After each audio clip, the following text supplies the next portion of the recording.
आज वसंत पंचमी का उत्सव है।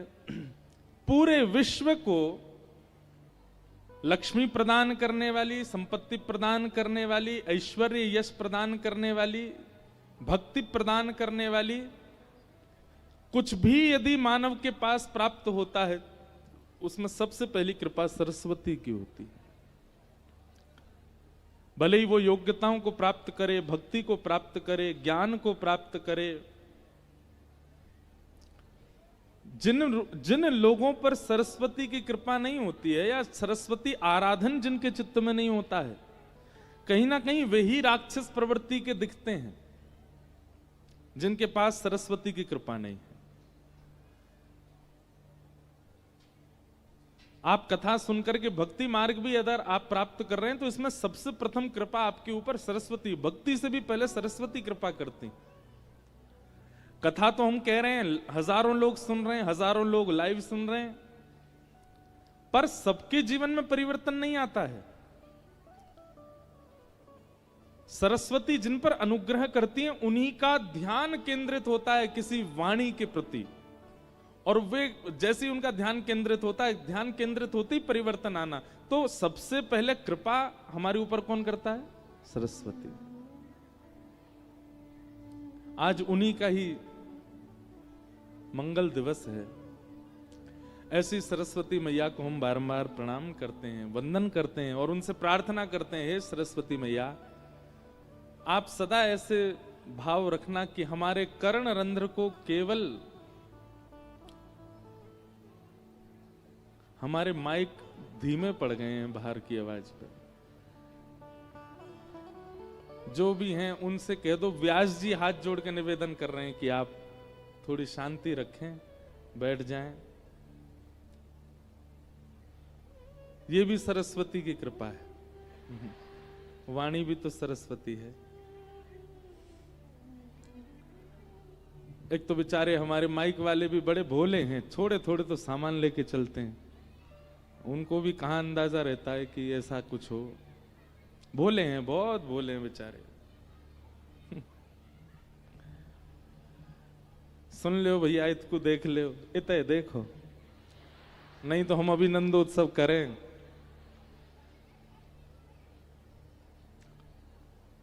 कल हम लोग भीष्म पितामह की स्तुति श्रवण कर रहे थे। कल एक बहुत अच्छी बात हुई। कल हम जैसे यहां से कथा करके जा रहे थे, एक बालक आया पीछे। भले ही भीड़ होती है, पर हम आप कुछ भी कहते हैं ना, हमको सुनाई देता है। वो हमसे कितनी अच्छी बात कह के गए। बोले, महाराज जी, आपने बिहारी जी को भूसा के हाथों में बैठा दिया, अब रात भर बेचारे भूसा में ही बैठे रहेंगे, धुलवा देना कल कथा में। मतलब उनकी बात क्या थी कि कोई वक्ता बोल रहा है, इसका मतलब है कि वो घटना पूर्व की नहीं है, वो उस समय हुई है। बोले, महाराज जी, आपने कही कि बिहारी जी सानी करके गए, जाके विराज गए, अब कल कथा में एक बार यूं कह दियो कि ठाकुर जी ने हाथ धो लिए, पुजारी जी ने हाथ पहुंच दिए, नहीं तो रात भर बिहारी जी उन्होंने ये बात कही। और मेरे मन में रात भर चल रहा था कि बिहारी जी के बेचारे रात भर हाथ भूसा में रहे होंगे, हमने क्यों नहीं कहा कथा में कि हाथ पहुंच दिए। मन में ऐसे बात भाव आ रहे थे। तो ये भी एक भक्ति भाव का एक द्योतक है। ऐसा चिंतन आना, आपको कथा के प्रति ऐसी भावना लगना कि ये केवल शब्द नहीं है, ये केवल प्रवचन नहीं है, ये घटना हुई है, ये घटना अभी भी हो रही है। हमने एक बार कथा में बताई थी कि एक बार मैं गोवर्धन लीला कह रहा था और ठाकुर जी ने गिरिराज जी धारण किए अपनी बाम हस्त की कन्नी उंगली पर, और तभी मैंने कहा अब समय, जय हो महाराज जी विराज। तभी हमने कहा कि भैया समय पूर्ण हो गया, ठाकुर जी ने गिरिराज जी धारण कर लिए, अब अगली इससे आगे की कथा हम सुबह सुनाएंगे। तो एक महाराज जी बैठे थे, बोले, सुनो, रात भर ठाकुर जी ऐसे खड़े रहेंगे, आप तो कल कथा में आओगे, फिर पहले मंगलाचरण करोगे, फिर कीर्तन करोगे, फिर कुछ चर्चा करोगे, कुछ भूमिका कहोगे, उसके बाद गिरिराज जी नीचे धारण करवाओगे। ठाकुर जी बेचारे रात भर खड़े रहेंगे, अभी 5 मिनट कथा और कह के गिरिराज जी नीचे पधरवा दो, ताकि रात में ठाकुर जी सो जाएं, शयन कर लें, रात भर नहीं तो खड़े रहेंगे। ऐसी भावना सबके चित्त में नहीं आती। वो भैया आकर के बोल के गए, कल महाराज जी कथा में हाथ पहुंच देना ठाकुर जी के, भूसा लगा रह गया। लेकिन आपने जब, वो भैया जहां भी हैं, उन्होंने जब बोली थी ये बात, उसके बाद हम रास्ता भर यही सोचते गए, हे बिहारी जी हमने गुलाब जल डाल दिया, हमने जल से आपके हाथ पहुंच दिए, हमने बढ़िया सुंदर कर दिया, अब सो जाना, रात में कहीं भूसा लगा ना रहे आपके हाथों में। ये भावना, ये भक्ति की स्थिति सबके चित्त में नहीं होती ऐसी। उनको कथा कथा से नहीं लगती, प्रत्यक्ष दर्शन लगता है, प्रत्यक्ष लीला लगती है। और प्रत्यक्ष लीला लगती नहीं है, है ही, सबको अनुभव नहीं होती।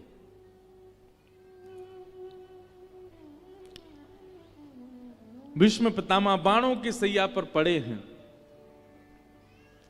और ठाकुर जी की स्तुति गा रहे हैं।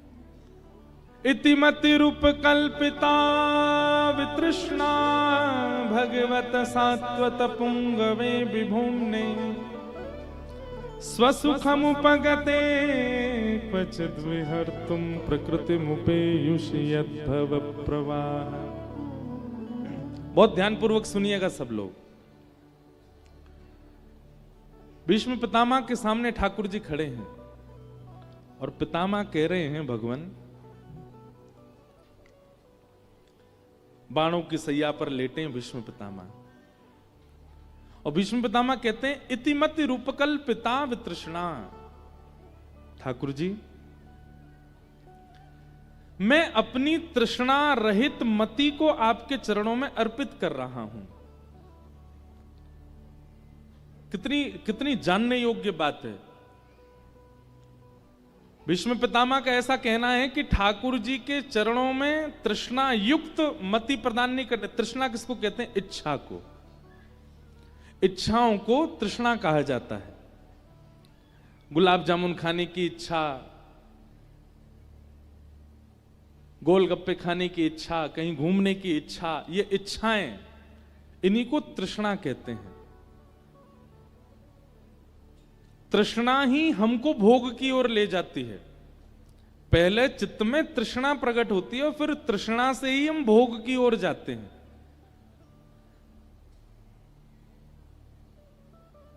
कई बार भोग इतना खतरनाक नहीं होता, तृष्णा ज्यादा खतरनाक होती है। इच्छाएं ज्यादा भयभीत होती हैं। भोग इतना नाश नहीं करता जितना नाश इच्छाएं कर देती हैं। इसीलिए उन इच्छाओं को क्या कहा गया? तृष्णा। भीष्म पितामह ठाकुर जी से कह रहे हैं कि हे नाथ, मैं अपनी वितृष्णा, तृष्णा रहित मति आपके चरणों में अर्पित कर रहा हूं। अब मेरी कोई इच्छा नहीं है, मेरी सारी इच्छाएं समाप्त हो चुकी हैं।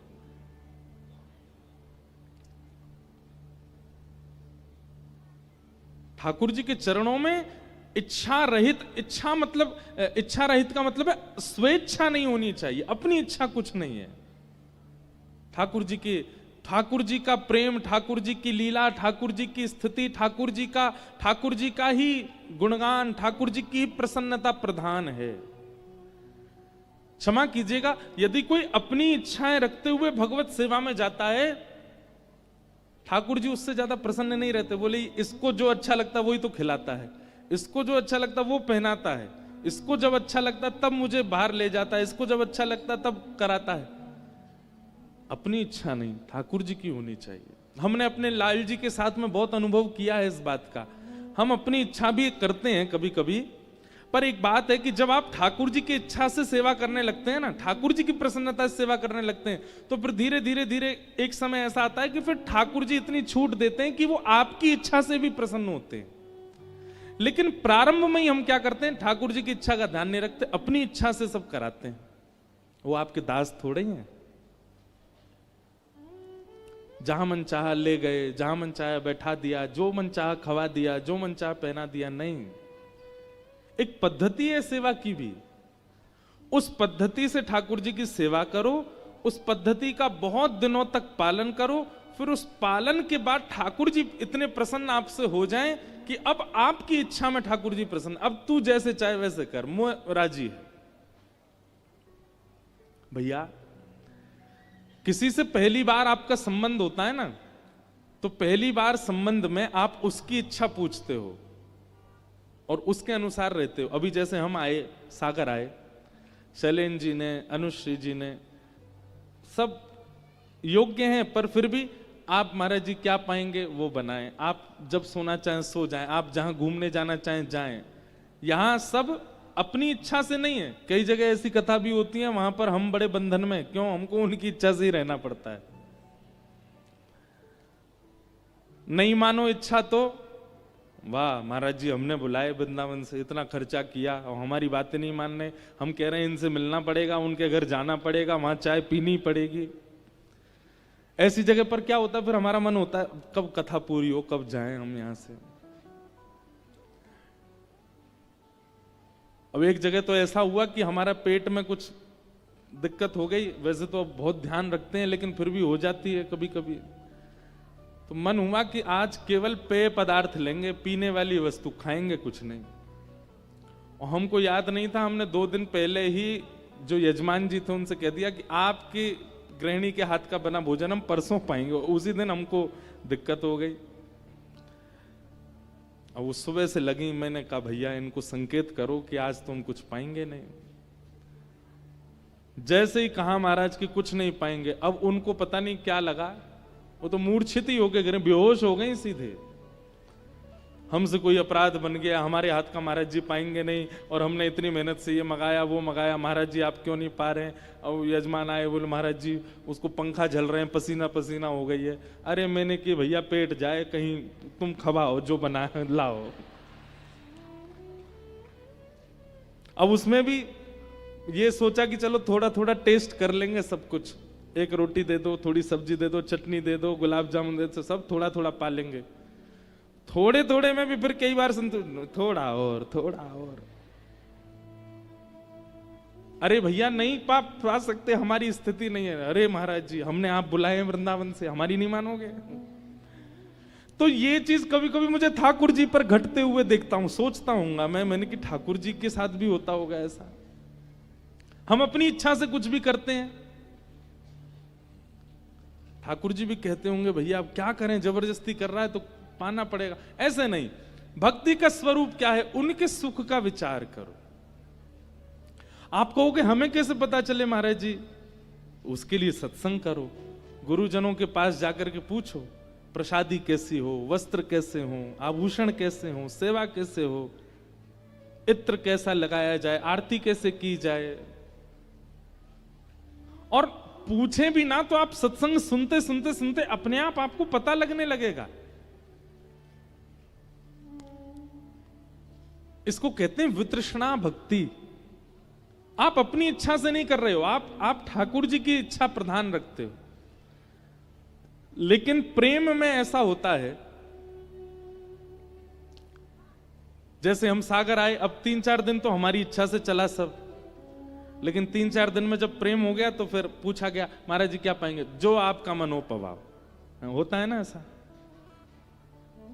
ठीक वैसे ही जब अनंत काल तक आप ठाकुर जी की इच्छा से सेवा करते हैं तो फिर ठाकुर जी आपको अधिकार दे देते हैं। अब भैया मैं तो बहुत प्रसन्न हूं, अब तू जैसे चाहेगा वैसे पाऊंगा, तू जैसे चाहेगा वैसे पहनूंगा, तू जहां ले जाएगा वहां रह जाऊंगा, मैं तो बहुत प्रसन्न हूं। पर उसके लिए आपको पहले वितृष्णा मति देनी पड़ेगी, इच्छा रहित मति, इच्छा रहित मति ठाकुर जी को। भीष्म पितामह वही कह रहे हैं, इतिमति रूप कल्पिता वितृष्णा भगवत सात्वत पुंगवे विभूमने।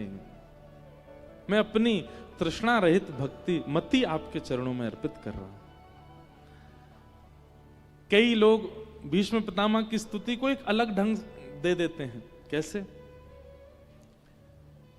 भीष्म पितामह ने बाणों की सैया पर लेटे लेटे कहा, बोले नाथ मैं प्राण त्यागने से पहले अपनी एक अंतिम इच्छा पूरी करना चाहता हूं। ठाकुर जी बोले तुम्हारी अंतिम इच्छा क्या है बताओ।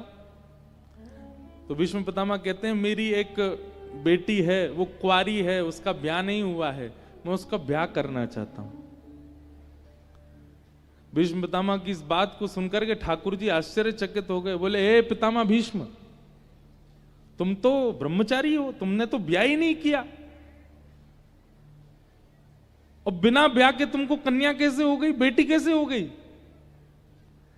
भीष्म पितामह मंद मंद मुस्काते हुए बोले, नाथ, बिना ब्याह के प्रत्येक जीव को आपने एक बेटी दे रखी है। कौन? मति, बुद्धि, मन। ये एक बेटी है, सबकी बेटी है। माताओं के लिए इसको बेटा कह लो, और भाई लोगों के लिए ये बेटी है। कौन? मति। अब यहां आप पूछेंगे कि बेटी शब्द क्यों प्रयोग किया गया, या बेटा शब्द, संतान ही क्यों है मति?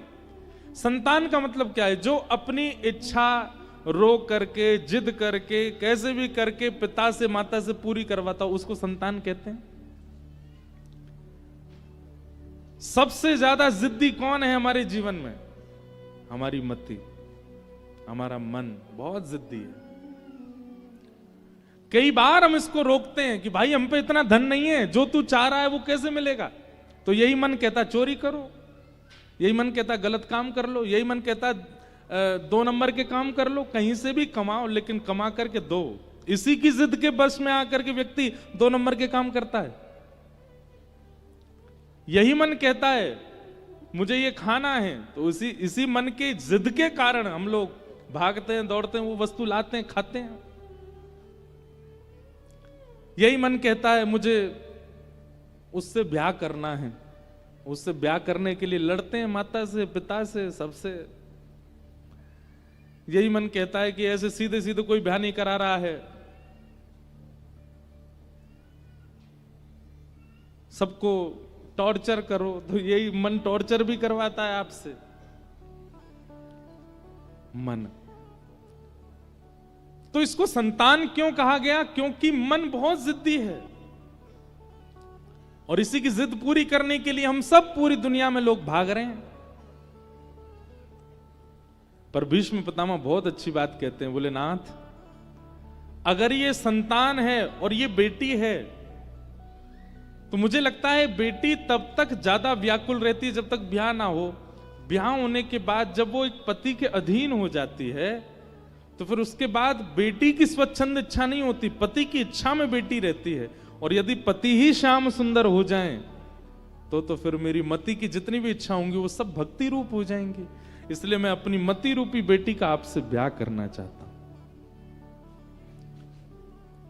अब देखो, सीधी बात है, मन आपको देना है, पर यही बात किस तरीके से कही गई है, किस तरीके से परोसी गई है, उससे ठाकुर जी प्रसन्न होते हैं। आरती सब करते हैं, भोग सब लगाते हैं, श्रृंगार सब करते हैं, पर आरती भोग श्रृंगार का प्रस्तुतिकरण में कुछ विलगता हो तब ठाकुर जी प्रसन्न होते हैं। हम सब कहते हैं कि हे ठाकुर जी, हमारा मन आपके चरणों में, पर यह सीधी बात है। अब इसी को भीष्म पितामह की तरह कहो तो ठाकुर जी का भी ध्यान लगे। जैसे एक जगह मैं गया तो वहां पे माता जी ने भोजन कराया। अब भोजन की बहुत चर्चा हो रही है। तो एक माता जी ने भोजन कराया और मुझसे बोली, हमको कैसे पता चले कि आपको अच्छा लगा? मैंने कहा, हम पाके बता देंगे आपको स्वाद अच्छा है कि नहीं। तब बोली, नहीं, हम ऐसे नहीं मानेंगे। मैंने कहा, तो फिर कैसे मानोगे? बोली, जो वस्तु आप बार बार थाली में परोसवाओगे हम समझेंगे ये वस्तु अच्छी बनी है। मैंने कहा, वाह, ये ढंग आपका बढ़िया पूछने का। अब मैं जिस वस्तु को ना बोलूं कि इसको परोस, मतलब अभी कड़ी तो रखी है, अब कड़ी पर तो आपको कड़ी स्वाद नहीं लगी तभी आपने दोबारा नहीं मांगी, आपको ये मीठा अच्छा नहीं लगा तभी आपने दोबारा नहीं मांगा। अब सीधी बात है, एक बात तो होती है कि भोजन कैसा बना आप बता दो, अच्छा बना, पर अब उनका तरीका क्या था पूछने का? बोले, जो वस्तु आप दोबारा मांगोगे तब समझेंगे कि हम ये वस्तु ज्यादा अच्छी लगी। इससे हम पता कर लेंगे कि महाराज जी को भोजन अच्छा लगा। बात एक ही है, पर उस बात का प्रस्तुतिकरण कैसा है, उस बात का प्रस्तुतिकरण कैसा है, वो ठाकुर जी देखते हैं। समोसा गलियों में भी मिलता है और समोसा होटल में भी मिलता है, पर गली का समोसा 10 रुपए का, होटल का समोसा 500 रुपए का। क्यों? प्रस्तुतिकरण में अंतर है। गली का समोसा दोने में दे दिया जाएगा, पर होटल का समोसा बढ़िया थाल में आएगा, थोड़ी उसकी ड्रेसिंग होगी, बढ़िया उसको सुंदर सजाया जाएगा, महंगे वाले तेल में फ्राई किया गया होगा, आदि आदि। जो भी प्रस्तुतिकरण विशेष बनाता है। हमारी बात बहुत ध्यान से सुनिए सब लोग। भक्ति जैसी मैं कर रहा हूं वैसी नहीं करनी है। मेरी भक्ति में जो आपने देखा उस भक्ति के भाव को और सुंदर प्रस्तुति करना है ठाकुर जी को, तब आपकी भक्ति श्रेष्ठ मानी जाएगी। यथावत नहीं करना है, कॉपी पेस्ट नहीं करनी है, कुछ नवीनता लानी है अपने भावों में। इसी को गुरु शिष्य परंपरा कहते हैं कि गुरु ने जैसी भक्ति सिखाई अगर हम वैसी करते हैं तो हम सामान्य भक्त माने जाएंगे, पर गुरु ने जैसी भक्ति बताई हम सुन करके समझ करके और सुंदर प्रस्तुत करते हैं तो हम विशेष माने जाएंगे। तो प्रस्तुतिकरण, उससे ठाकुर जी प्रसन्न होते हैं। भीष्म पितामह का प्रस्तुतिकरण बहुत अच्छा है। वो कह रहे नाथ, मेरी मति रूपी बेटी कुंवारी बैठी है, मैं मरने से पहले उसका ब्याह करना चाहता हूं। भगवान बोले अच्छा, बताओ कैसा लड़का ढूंढे तुम्हारी बेटी के लिए। तब भीष्म पितामह कहते हैं, त्रिभुवन कमनम तमाल वर्णम रविकर गौरवराम्बरम दधाने वपुरलक कुलावृताननाब्जम विजय सखे रतिरस्तु मेनवत्या।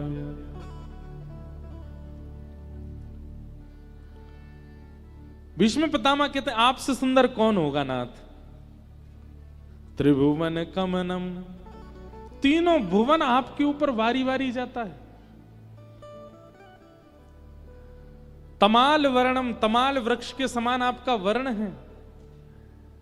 आप पीतांबरी पहन करके जब निकलते हैं तो रविकर गौरवराम्बरम दधाने, ऐसा लगता है दूसरा सूर्य पृथ्वी पर भ्रमण कर रहा है। आप इतने सुंदर हैं, मेरी बेटी के लिए आपसे सुंदर वर नहीं मिलेगा, इसलिए आप ही मेरी मति रूपी बेटी से ब्याह करो। यहां कोई स्त्री नहीं है, मति को ही बेटी कह रहे हैं भीष्म पितामह। मेरी मति रूपी बेटी से आप ब्याह करो। भगवान बोले हमारी सुंदरता पर तो तुम मोहित हो गए, पर दामाद में केवल सुंदरता नहीं देखनी चाहिए, और भी कई गुण होते हैं दामाद के, वो देख करके अपनी बेटी का ब्याह करना चाहिए। अब तुमने ब्याह का प्रस्ताव किया है तो पूरा ब्याह अच्छे से ही करो। सुंदरता पर तो तुम मोहित हो गए, सुंदरता देख करके ब्याह नहीं करना चाहिए। दामाद में और कौन कौन से गुण होने चाहिए? तब भगवान कहते हैं शौर्य होना चाहिए, सुंदरता नहीं शौर्य भी होना चाहिए। भीष्म पितामह कहते हैं आप जैसा शौर्य किसका होगा। युधितुर गर्जो विधुम्न विश्व क्वच लुलित श्रम वार्यलंकृतास्ये मम निशित शरैर्विविद्यमान त्वच विलसत् कवचेस्तु कृष्ण आत्मा। आप जैसा शौर्य किसका होगा? क्यों? बोले जिस रथ के सारथी आप थे, उस रथ पर बैठे अर्जुन को मारने के लिए पूरे महाभारत में कौरव सेना लगी थी, केवल एक को मारने के लिए। किसको? अर्जुन को। धृतराष्ट्र का केंद्र बिंदु अर्जुन, दुर्योधन का केंद्र बिंदु अर्जुन, कर्ण का केंद्र बिंदु अर्जुन, मेरा केंद्र बिंदु अर्जुन। अरे समस्त कौरव केवल अर्जुन को मारना, और हमारा महाभारत उसी समय जीत जाना होता था जैसे ही पता चलता कि अर्जुन मारा गया। लेकिन उस अर्जुन को 18 दिन के युद्ध में खरोंच भी नहीं आई। इसका मतलब क्या है? कितना भी बड़ा योद्धा हो, एक बाण तो छुएगा, या कहीं से तो थोड़ा बहुत छिलेगा, थोड़ा तो उसका रक्त कहीं से निकलेगा, इतने लंबे इतने बड़े विशाल युद्ध में। लेकिन उस महाभारत युद्ध में खरोंच नहीं आई है अर्जुन को, और वो भी तब जब पूरी सेना उसी के पीछे पड़ी थी। क्यों? क्योंकि आप उसके रथ के सारथी। ये आपका शौर्य है नाथ। अर्जुन की रक्षा आपका शौर्य है।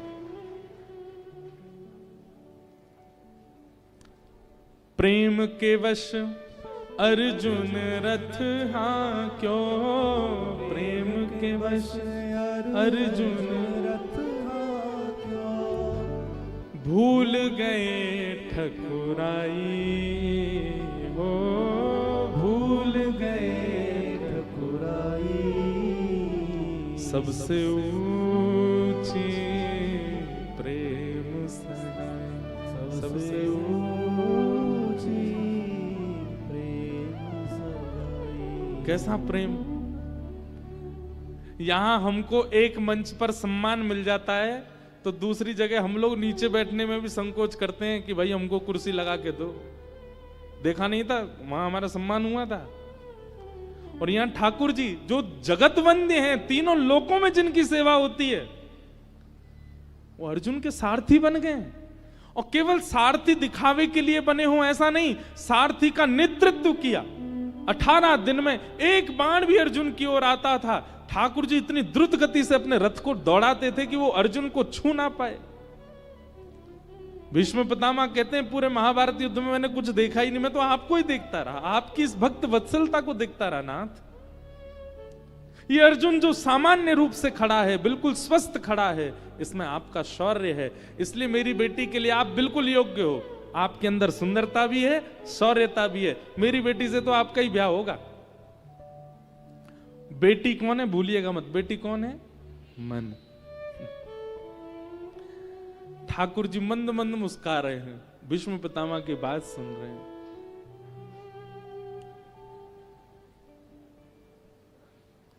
ठाकुर जी बोले सुंदरता है, शौर्यता है, तो भी ब्याह नहीं करना चाहिए, और भी कई लक्षण दामाद में देखने चाहिए। भीष्म पितामह बोले और बताओ और कौन सा लक्षण है? सब आप में दिखा दूंगा मैं। ठाकुर जी बोले स्वभाव, दामाद का स्वभाव अच्छा होना चाहिए। भीष्म पितामह बोले इस पे तो मेरा मुंह खुलवाइए ही मत, आप जैसा स्वभाव किसका होगा नाथ? कैसा स्वभाव है? सपदि सखी बचो निशम्य मध्य निज परयोर्वलयोरथम निमिष्य स्थितवती परसई निकायु रक्षणा ऋतवती पार्थ सखे रतिर्ममास्तु। स्वभाव, कैसा स्वभाव है? बोले आप अर्जुन को आज्ञा करो, ये बात सुनने में ठीक लगती है, पर अर्जुन आपको आज्ञा करता है। सेनयोर भयोर मध्य रथम स्थापयमिच्युत, मेरा रथ ले जाकर के उभय सेना के बीच में खड़ा कर दीजिए। अर्जुन ने प्रार्थना नहीं की थी आपसे, आज्ञा कर रहा था। अर्जुन कौन है आपके सामने और आप उसकी बात मान। अच्छा देखो, भगवान सारथी नहीं बने थे, अपनी इच्छा से नहीं बने। अर्जुन ने कहा था भगवान को कि आप सारथी बनो मेरे। सेनयोर भयोर मध्य, इस उभय सेना के बीच में मेरा रथ लाइए केशव, और मुझे बैठा करके बीच में ले जाकर के खड़ा कीजिए। मैं देखना चाहता हूं किस किस से मुझे युद्ध करना है। उसकी आज्ञा को आप ऐसे मान रहे थे? तुरंत दौड़ करके गए, घोड़े लगा करके रथ में और चाबुक मारते हुए ले आए। एक बार भी आपको लज्जा नहीं आई कि मैं रथ कैसे चला सकता हूं? ये आपका स्वभाव नहीं है तो क्या है? पांडवों ने राजसूय यज्ञ किया, सबको अलग अलग सेवाएं दी। किसी को भोजन की सेवा दी गई, किसी को आगंतुकों की स्वागत की सेवा दी गई। उस यज्ञ में आपने क्या सेवा की? जितने लोग यज्ञ का दर्शन करने आएंगे सबकी पादुका हाथ में लेकर के व्यवस्थित करना, यह सेवा भगवान श्री कृष्ण ने ली थी। यह आपका स्वभाव नहीं है तो क्या है?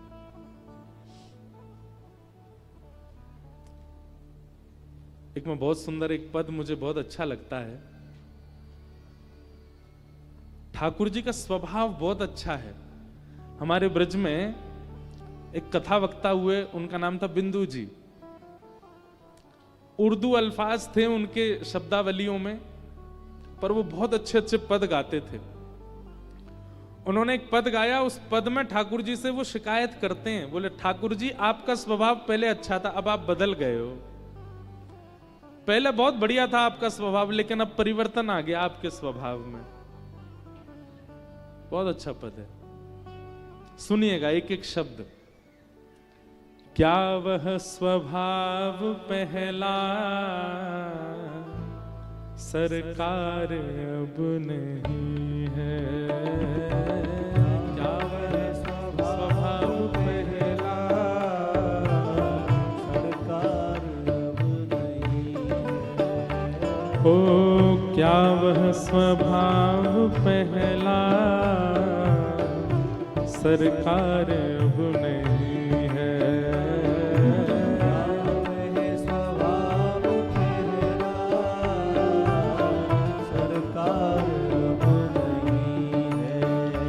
हम तीनों के वास्ते क्या दरबार अब नहीं है, हम तीनों के वास्ते क्या दरबार अब नहीं है। क्या वह स्वभाव पहला सरकार अब नहीं है,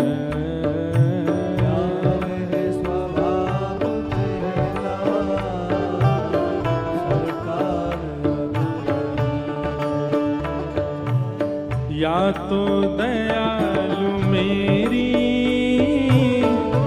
दृढ़ दीनता नहीं है, या तो दयालु मेरी दृढ़ दीनता नहीं है, या तो दयालु मेरी दृढ़ दीनता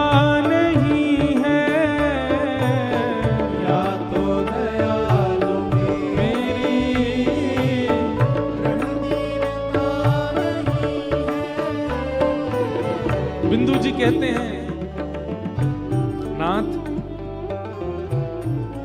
मुझे लगता है कि शायद अब मेरे अंदर दीनता की कमी है, इसीलिए मुझे आपके स्वभाव का अनुभव नहीं हो रहा। पर अगली पंक्ति में कहते हैं, बोले नाथ नहीं, मेरे अंदर दीनता तो पूरी है, लेकिन शायद अब आपको दीनों की जरूरत ही नहीं है। या दीनों की तुम्हें ही दरकार अब नहीं,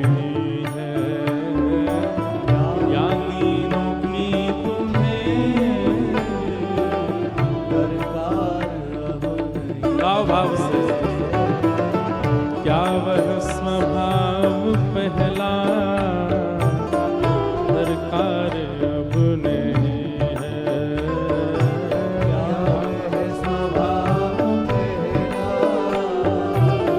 सरकार अब नहीं है। ओ हम तीनों के वास्ते क्या दरबार अब नहीं,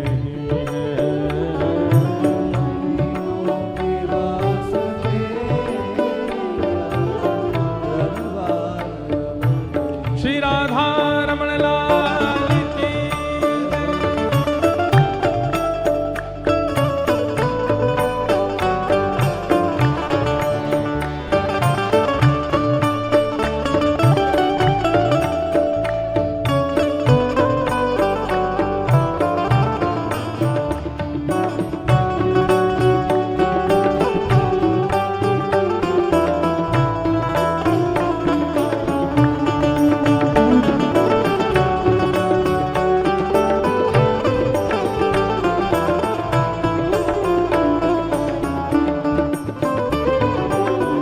दौड़े थे द्वारिका से जिस पर अधीन होके, दौड़े थे द्वारिका से जिस पर अधीन होके, दौड़े थे द्वारिका से जिस पर अधीन होके,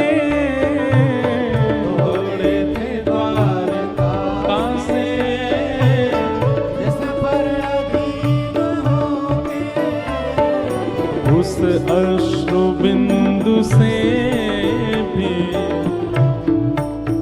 बिंदु जी क्या कह रहे हैं, एक बार ऐसे अश्रुबिंद प्रकट हुए थे कि जिनके लिए आप द्वारिका से दौड़ करके आए थे।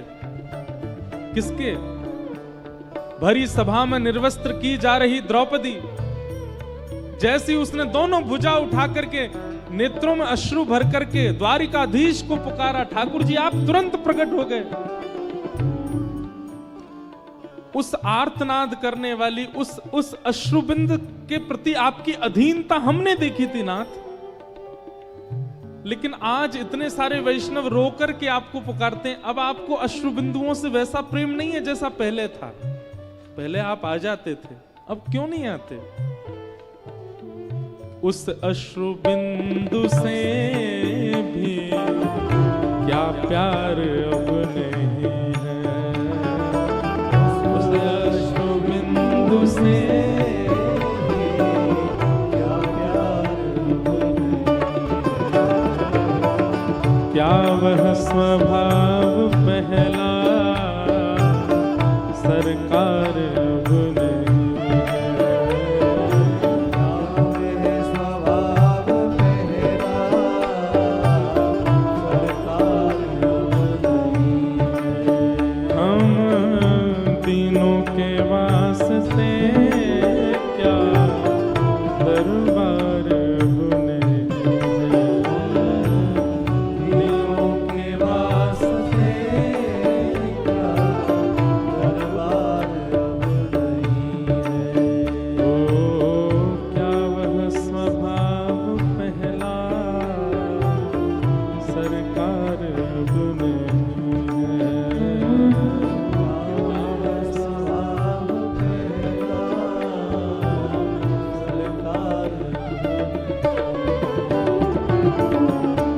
इसको कहते हैं ब्याज स्तुति। क्या कहते हैं? ब्याज स्तुति का मतलब होता है कि आप किसी से प्रेम तो करते हैं पर उसको थोड़ी आपकी बात चुभे इसलिए आप थोड़े व्यंग कस रहे हैं। अब बिंदु जी महाराज का जो ये पद है इसमें एक प्रकार से ठाकुर जी को व्यंग कसा जा रहा है, लेकिन इसमें आशय उनका बुरा नहीं है। ठाकुर जी को केवल थोड़ा सा चुभे, ठाकुर जी थोड़े से सुन करके कृपा करें इसलिए ऐसी बातें कही जा रही हैं। जैसे हम लोग कहते हैं ना कभी कभी, हाँ हाँ अब तो हमारे हाथ का क्यों पाओगे, अब तो आपको वहां का पाना प्रिय लगता है ना, अब हमारे यहाँ क्यों आओगे, अब तो आपका आश्रय दूसरा हो गया। इस प्रकार से हम बोलते हैं, इसी को व्याज स्तुति कहते हैं। ये इसलिए कही जाती है ताकि वो व्यक्ति हमारी बात सुन करके वहां ना जाए, यहीं रहे, वैसी व्याज स्तुति। तो यहां पर भीष्म पितामह कह रहे हैं ठाकुर जी आपका स्वभाव बहुत सुंदर है, आप रथ चलाने लग गए अपने सेवक का, इससे बड़ा स्वभाव क्या होगा। इस प्रकार भीष्म पितामह ने रूप, सौंदर्य, स्वभाव, समझदारी, प्रेम सबका वर्णन किया। भीष्म पितामह कहते हैं मैंने आपका प्रेम देखा। कैसे? बोले महाभारत युद्ध जब निश्चित हुआ तो दुर्योधन और धृतराष्ट्र, दुर्योधन और अर्जुन दोनों आपके पास आए और आपसे आके कहा कि महाभारत युद्ध होने वाला है, आप किस पक्ष में रहेंगे। तो आपने कहा कि भाई देखो हम किसी भी पक्ष में जा सकते हैं पर दोनों पहले विचार मंत्रणा कर लो, हमको जो भी रखेगा वो घाटे में रहेगा। क्यों? क्योंकि हम अस्त्र शस्त्र नहीं उठाएंगे, हम तो बिना शस्त्र के रहेंगे। तब आपकी इस बात को सुनकर के दुर्योधन ने कहा कि बिना शस्त्र के रहोगे तो आपको रखने का फायदा क्या है। अर्जुन बोला आप बिना शस्त्र के ही रह लो, मैं आपको रख लूंगा। तो आप पांडवों के पक्ष में चले गए और दुर्योधन का मान रखने के लिए आपने अपनी सशस्त्र सेना दुर्योधन को दे दी। भगवान की सेना दुर्योधन की तरफ थी और स्वयं अकेले भगवान पांडवों की तरफ, और ठाकुर जी ने संकल्प लिया था कि मैं शस्त्र नहीं उठाऊंगा।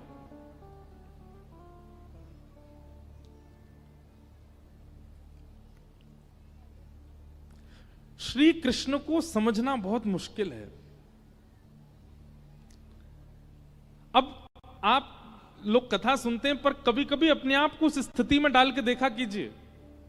अगर ठाकुर जी ने हमको भी यही वचन दिया होता, भाई हमारा कोई बहुत बड़ा संकट है, उस संकट में हम ठाकुर जी से कोई वरदान मांगने गए, ठाकुर जी से कृपा मांगने गए, ठाकुर जी कह रहे हैं भैया देखो संकट तुम्हारा बना रहेगा, संकट तुम्हारा दूर नहीं होगा, पर हाँ मैं आ जाऊंगा, तो निश्चित है 99% लोग हाथ ही जोड़ जाते, ठाकुर जी बने रहो, मंदिर में ही रहो, क्या फायदा आपको ले जाके, एक तो संकट ऊपर से कुछ करोगे हो नहीं, सुबह भोग लगाओ, दोपहर में भोग लगाओ, रात्रि भोग लगाओ, सुला दो, इसके लिए थोड़ी लेके जाना है आपको, संकट दूर करो।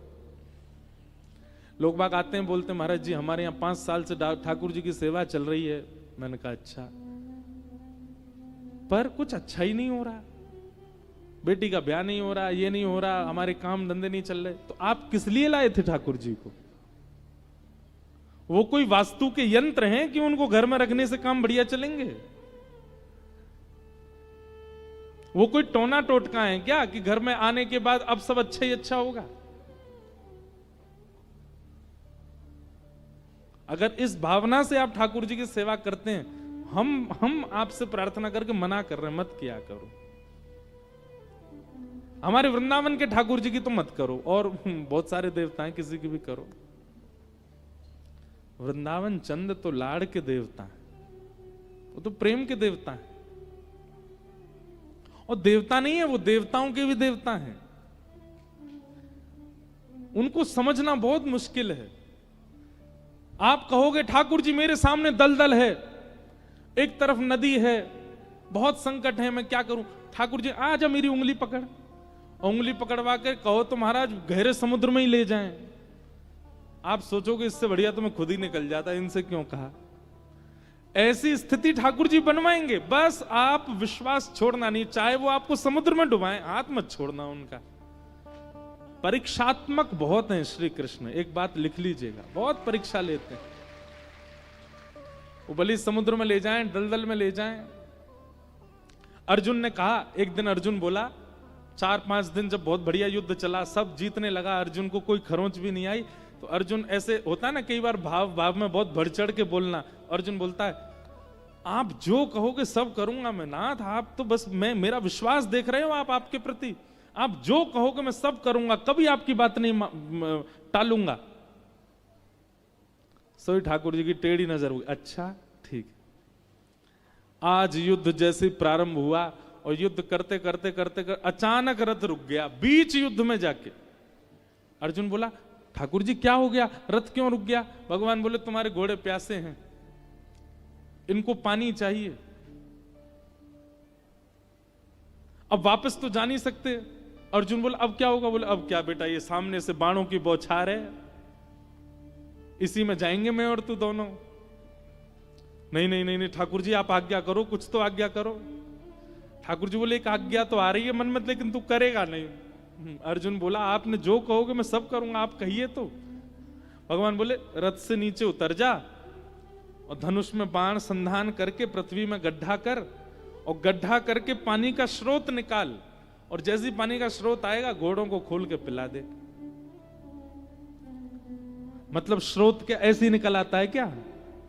कितने फीट नीचे पानी होता है तब जाकर के स्रोत प्रकट होता है, कितने बाण मारने पड़ेंगे तब जाकर के पानी का स्रोत आएगा। ऐसी आज्ञा बीच युद्ध मैदान में ले जाकर के कर रहे हैं, ऐसा भी नहीं कि पीछे खड़े खड़े कर रहे हो, बीच युद्ध मैदान में। अर्जुन बोला ठाकुर जी मजाक रात में कर लीजिएगा। भगवान बोले मजाक नहीं कर रहा हूं, आज्ञा दे रहा हूं। सुबह बहुत कह रहा था आप जो कहोगे सब करूंगा, आपकी एक एक आज्ञा मानूंगा, यूं करूंगा तो कर, यही होगा। अभी स्रोत निकाल और घोड़ों, और सुन चर्चा में समय व्यर्थ मत कर, ये सामने देख रहा है सेना, छन्नी बना देंगे तुझे, जल्दी कर। अर्जुन बोला सबका केंद्र बिंदु मैं हूं, मैं रथ से उतर गया, मैं बचूंगा कैसे? भगवान बोले तो फिर दो रास्ते हैं, या तो मेरी आज्ञा मान, या फिर सुबह से जो तू कह रहा था आप जो कहोगे सब करूंगा, जो उस बात को निरस्त कर। ऐसे हैं श्री कृष्ण। ऐसा भी नहीं कि शांति से आराम से बैठ करके कोई आपको घबराहट वाली बात कहे, नहीं, जब पहले से ही आप घबराहट में होगे तब घबराहट की बात करेंगे। ये श्री कृष्ण।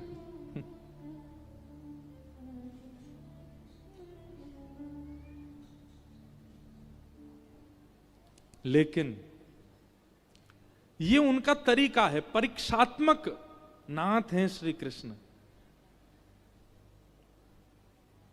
ये उनका तरीका है, बस घबराना नहीं, विचलित मत होना, और सबसे बड़ी बात अविश्वास मत कर बैठना उनके प्रति। वो कैसी भी स्थिति बिगाड़ दें, आपकी परिस्थिति बिल्कुल दयनीय कर दें, उनके प्रति विश्वास मत डगमगाने देना।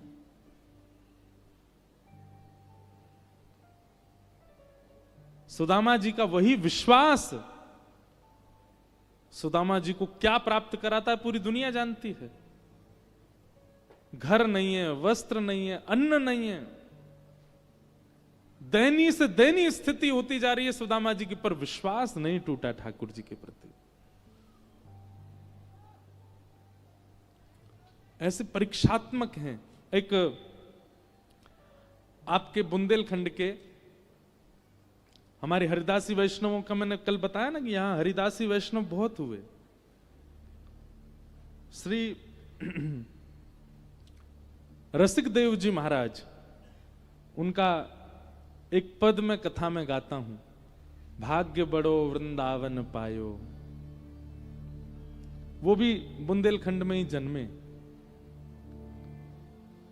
और भगवत इच्छा, भगवत कृपा से, भगवत संयोग से आज उनका जन्मोत्सव भी, आज उनका प्राकट्य उत्सव है। श्री रसिक देव जी महाराज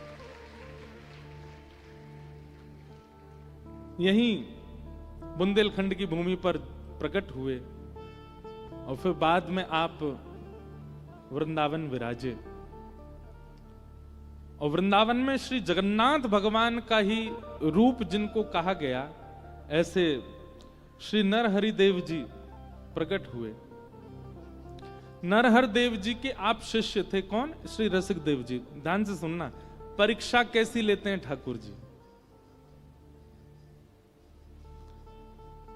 गोरीलाल कुंज वृंदावन में विराजमान है, आप लोग दर्शन करना। महाराज जी तो यहां विराजते ही हैं, उनके कई अनुयायी भी हैं। अच्छा देखो कैसा कैसा अद्भुत नाम है। क्या नाम है? गोरीलाल। कौन है? गोरीलाल। लाल तो सांवरे हैं, फिर गोरी कैसे है गए? ये अद्भुत रहस्य है, कईयों को नहीं पता होगा। कई लोग गोरीलाल कुंज जाते हों, उनको भी नहीं पता होगा कि गोरीलाल क्यों है।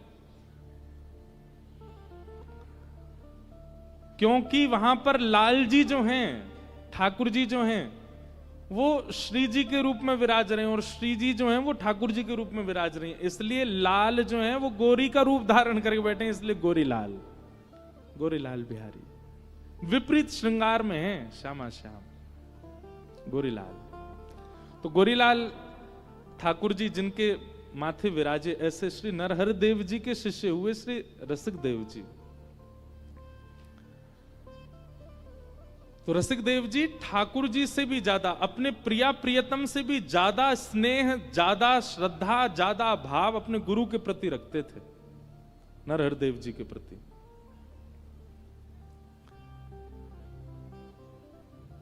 एक दिन नरहर देव जी के मन में आया कि रसिक देव जी का परीक्षण किया जाए कि इनका प्रेम कैसा है मेरे प्रति।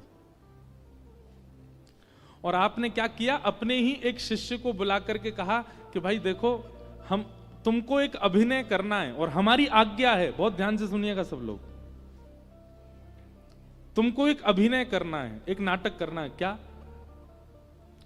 बोले रसिक देव जी पर, रसिक देव जी से तुमको किसी भी प्रकार से विषमता रखनी है, उनसे लड़ना, कभी उनकी शिकायत करना, मतलब थोड़ी नोक झोंक करते रहो उनके साथ में।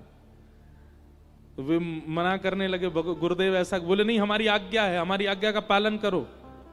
हम रसिक देव जी की भक्ति परखना चाहते हैं कैसी है। ये परखिया भक्ति, ये परखिया स्वभाव श्री कृष्ण का है, और ये परखिया स्वभाव जिनमें हो, समझ जाओ वो भी श्री कृष्ण के हैं, जो गुरु में हो। और परखिया स्वभाव होना चाहिए, परखने का भाव रखना। तो नरहर देव जी ने कहा तुम एक अभिनय करना, रसिक देव जी की कभी शिकायत करना, कभी नोकझोंक करना, कभी कुछ करना, हम थोड़ा परखना चाहते हैं इनको। तो बेचारे वो थे तो बड़े सज्जन, लेकिन गुरु की आज्ञा मान करके वो रसिक देव जी से लड़ने लगे, कलेश करने लगे, झगड़ने लगे। कभी अपना आसन फेंक करके आ जाएं और आकर के गुरुदेव से शिकायत करें, देखिए गुरुदेव या रसिक देव जी हमारा आसन फेंक देते हैं, हमारा करुआ का पानी फैला देते हैं, हमारे तिलक स्वरूप फेंक देते हैं, हमारे साथ ऐसा करते हैं, हमको ऐसा करते हैं। ऐसे करके आश्रमों में शिष्यों में थोड़ी सी लड़ाई सी होने लगी। पर रसिक देव जी के मन में कोई लड़ाई की भावना नहीं थी। एक दिन नरहर देव जी भी अभिनय कर रहे थे। अभिनय में उन्होंने रसिक देव जी को बुलाया, बोले सुनो, ये तुम्हारा स्वभाव हमको अच्छा नहीं लगता, ये तुम रोज लड़ते हो, रोज नोक झोंक करते हो, ऐसा करते हो।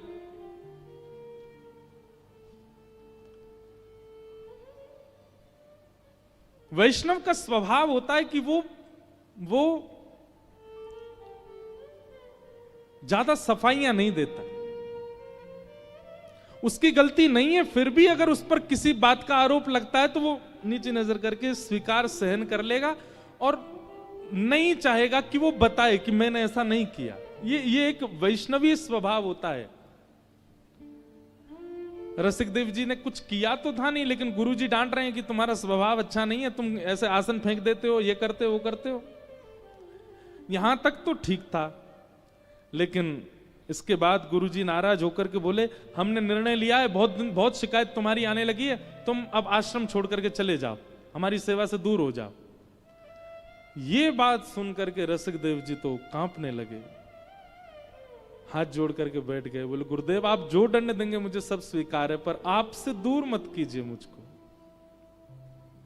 बोले हम जो दंड देंगे सब स्वीकार है। बोले हाँ, तो हमारी आज्ञा मानो, हमसे दूर चले जाओ, आश्रम छोड़ दो। बहुत सुंदर चरित्र है। रसिक देव जी आश्रम छोड़ के चले गए, गुरु की आज्ञा मान के। वो उन गुरु का त्याग करके चले गए जिन गुरु को देखे बगैर एक क्षण नहीं रहते हैं। चले गए, यमुना जी के तट पर रोने लगे, वृंदावन को हृदय से लगाने लगे, मुझसे अपराध हो गया, गुरुजी ने मेरा त्याग कर दिया। तो रसिक देव जी की भी बड़ी महिमा थी, सब लोग उनको बहुत वंदन करते थे। कुछ वैष्णव वृंदावन के गृहस्थी आए, आकर के रसिक देव जी को प्रणाम करने लगे। बोले आप रोया मत कीजिए, आप इतने व्याकुल मत हुआ कीजिए, बताइए ना हम क्या सेवा करें आपकी। तब आपने एक ब्रजवासी गृहस्थी से कहा, बोले सुनो, गुरुजी ने तो हमारा त्याग कर दिया, पर हम गुरु के बिना रह नहीं पा रहे, हम गुरुजी के दर्शन के बिना रह नहीं पा रहे। तुम एक काम करो, तुम गुरुजी के पास जाओ और गुरुजी के जो वस्त्र होते हैं नित्य स्नान के बाद के, उनको धोने की सेवा तुम मांग के ले आओ। तुमको वो सेवा दे देंगे, तो वस्त्र लाके तुम मुझको दे दिया करना, मैं गुरुदेव के वस्त्र नित्य धो करके, सुखा करके, व्यवस्थित करके, एक सेवा तो मेरे प्राण उसी से बचे रहेंगे, नहीं तो मैं मर जाऊंगा। वो ब्रजवासी गए और नरहर देव जी से कहा, बोले आपकी आज्ञा हो तो आपके वस्त्रों को धोने की और सुखा के व्यवस्थित करने की सेवा हमको मिल जाए। नरदेव जी बोले अरे इसमें कौन सी बड़ी बात, ठीक है, हाँ भाई सुनो, कल से हम स्नान करेंगे, उसके बाद हमारे वस्त्र इनको दे दिया करो। और वो ब्रजवासी क्या करते, सारे वस्त्र ले जा करके यमुना के तट पर रसिक देव जी को दे देते, और रसिक देव जी धोते, सुखाते, इत्र आदि लगा के बहुत व्यवस्थित करते, और उन्हीं को प्रणाम करके और गुरुदेव की सेवा में भेजते। कुछ दिनों के पश्चात नरहर देव जी बोले, सेवा करने वाले का एक स्वरूप है कि उसकी सेवा जैसी पहले दिन थी वैसी एक महीना बाद होती नहीं है, थोड़ी बहुत कमियां तो होती हैं। हर दिन सेवा में कटौती तो होती है, पर ये कैसी सेवा मेरे वस्त्रों की कर रहे हैं कि पहले दिन जैसी सेवा थी उससे दुगनी दुगनी बढ़ती जा रही है। इतना सुंदर इत्र महकता है, ऐसे एक एक वस्त्र के एक एक सूत बिल्कुल व्यवस्थित धुले हुए, इतना सुंदर आकृति से उसको लपेट के गही बना करके भेजना, ये मुझे लगता है कि ये गृहस्थी तो नहीं करता है इस कार्य को। ये कहीं ऐसा तो नहीं वो रसिक देव को हमने भगा दिया, कहीं वही तो नहीं करता है। आपने गृहस्थ जो ब्रजवासी तो उनको बुलाया, वो बुला कर ये इधर आओ, झूठ मत बोलना, आज्ञा, वस्त्र कौन धोता है, सच सच बताओ। अब झूठ कैसे बोले, हाथ जोड़ के कहा हम तो ले जाते हैं, पर यमुना तट पर आपके विरह में व्याकुल श्री रसिकदेव जी वे सेवा करते हैं। नेत्र बंद हो गए, मन में तो प्रेम उमड़ रहा है रसिकदेव जी के प्रति, पर नरहरदेव जी को परीक्षा लेनी है। और नरहरदेव जी ने गुरु के रूप में कृष्ण ही परीक्षा लेते हैं। तुरंत आप खड़े हो गए, ताम्रवर्ण कर लिया मुख का और कहा मुझसे झूठ बोला, धोखा दिया, जिसको हमने अपने से दूर कर दिया उससे वस्त्र धुलवा के लाते हो तुम। उसको जाके कह दो मेरी आज्ञा है, गुरु घर त्याग दिया, अब वृंदावन भी त्याग दे, चला जाए यहां से। वो बेचारे गृहस्थी तो बड़े व्याकुल हो गए। मेरी आज्ञा है जाकर के कह दो। आप रोते रोते गए और यमुना तट पर बैठे श्री रसिकदेव जी से जाकर के कहा, आज गुरुजी ने बहुत क्रोध में, उनको पता चल गया कि आप वस्त्र धोते हैं और उन्होंने आज्ञा की है कि आप वृंदावन छोड़ के चले जाओ। अब तो इतने व्याकुल हो गए, बोले पहले तो गुरुजी से दूर हो गए, अब वृंदावन से भी दूर। लेकिन गुरु आज्ञा है, रोते बिलखते गिरते पड़ते वृंदावन से भी जाने लगे। कहां गए? मथुरा आ गए और मथुरा में यमुना जी के तट पर रहने लगे। कम से कम ब्रज तो नहीं छूट रहा, गुरु घर छूटा, वृंदावन छूटा, ब्रज तो मिलता रहे मुझे। मथुरा में रहने लगे, कई सारे ब्रजवासी उनको प्रणाम कर, वो रोते ही रहते, पूरे दिन विलखते रहते, प्राण हरिदास जीवन हरिदास, बस यही कहते रहते, यही गाते रहते, अपने गुरु का स्मरण करते रहते। अब कई भक्त आते, भक्त आकर के कई दक्षिणा आदि भेंट भी चढ़ा देते। तो आप क्या करते, सारी भेंट इकट्ठी करते और इकट्ठी करके किसी एक ब्रजवासी को कहते, बोले सुनो तुम वृंदावन जाओगे ना गुरु जी के यहाँ, वहां सेवा में ये सारी दक्षिणा दे देना, किसी रूप में गुरु सेवा बनती रहे मुझसे, मैं उससे वंचित ना रहूं। एक ब्रजवासी ने नियम ले लिया, रसिकदेव जी दक्षिणा सारी इकट्ठी करके दे देते और वो जाकर के भेंट वहां पर नरहरदेव जी को, नरहरदास जी को दे देते। आप प्रेम से ठाकुर जी की सेवा में उसको व्यय करते। 2-4 महीना बाद नरहरदेव जी उसको बोले, ए भाई सुनो, तुम इतना धन कहां से लेके आते हो, तुम्हारा तो नहीं है, कहां से लाते हो, सच बताओ। उन्होंने भी सच बता दिया, बोले आपके शिष्य रसिकदेव जी मथुरा में बैठे, बहुत व्याकुल होते हैं, आपको बहुत याद करते हैं, वही ये सब धन इकट्ठा करके आपकी सेवा में भेज देते हैं। पुनः नरदेव जी के हृदय में व्याकुलता हो गई, लेकिन परीक्षा लेनी है, खड़े हो गए, बोले उसको यहां से निकाल दिया, वृंदावन से निकाल दिया, अभी भी पीछा नहीं छोड़ रहा, उससे कहो गुरु आज्ञा है ब्रज छोड़ के चला जाए, ब्रज से दूर रहे।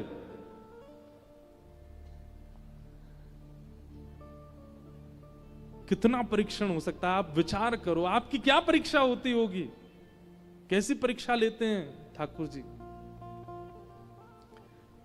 जिनका प्राण है वृंदावन। कभी आप रसिकदेव जी के पद सुनिए, कैसे पद हैं उनके, प्राण है वृंदावन, वो वृंदावन छूट गया, प्रिया प्रियतम की सेवा छूट गई, अब ब्रज छोड़ने की आज्ञा कर दी गुरुदेव ने। रसिकदेव जी को जाकर के ये बात जब बताई, आप पछाड़ खा के गिर गए, रोने लगे, विलखने लगे। लेकिन अपने गुरु से जाके ये कह दूं कि मैंने गलती नहीं की, आप जबरदस्ती, ऐसा उनका स्वभाव नहीं। आप जब आश्रम छोड़ के गए थे तो आपके साथ किशोर देव जी आदि कई और भी भक्त चले गए थे, उन सबको संग लेकर के आपने कहा ब्रज से दूर कहां जा सकते हैं। तब आप बुंदेलखंड आए और पुनः बुंदेलखंड में आकर के यहीं सागर के समीप एक गांव में व्यवस्थित हो गए और यहां रहकर के आपकी विरह वेदना, आपके चित्त की व्याकुलता इतनी आर्त हो गई, रात रात भर आप रोते रहते, वृंदावन की याद करके, प्रिया प्रियतम की याद करके, अपने गुरुदेव की याद करके।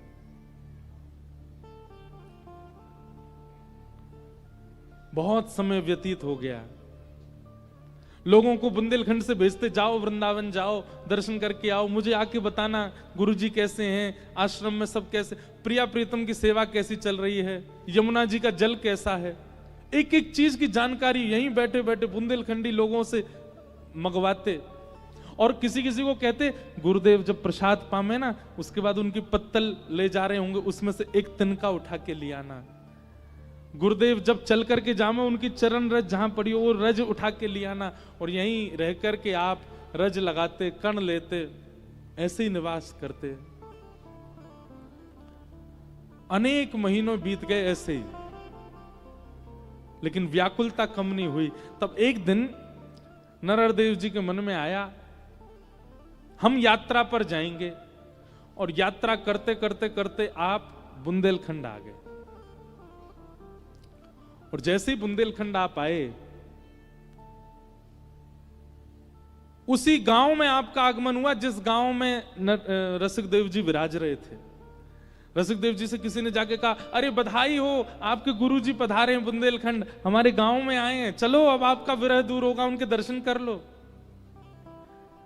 रसिकदेव जी रोते हुए बोले, गुरुजी प्रसन्न मुद्रा में होंगे, खिलखिला रहे होंगे, आनंद में होंगे, मेरा मुख देख करके कहीं उनके मुखमंडल पर मलिनता ना आ जाए, कहीं वो निराश ना हो जाए, इसलिए भैया मैं तो वायु को प्रणाम कर लूंगा। गुरुदेव हमारे नगर में आए, उनका स्पर्श करके वायु आ रही है ना, मैं इसी को ही हृदय से लगा लूंगा, पर उनके सन्मुख नहीं जाऊंगा।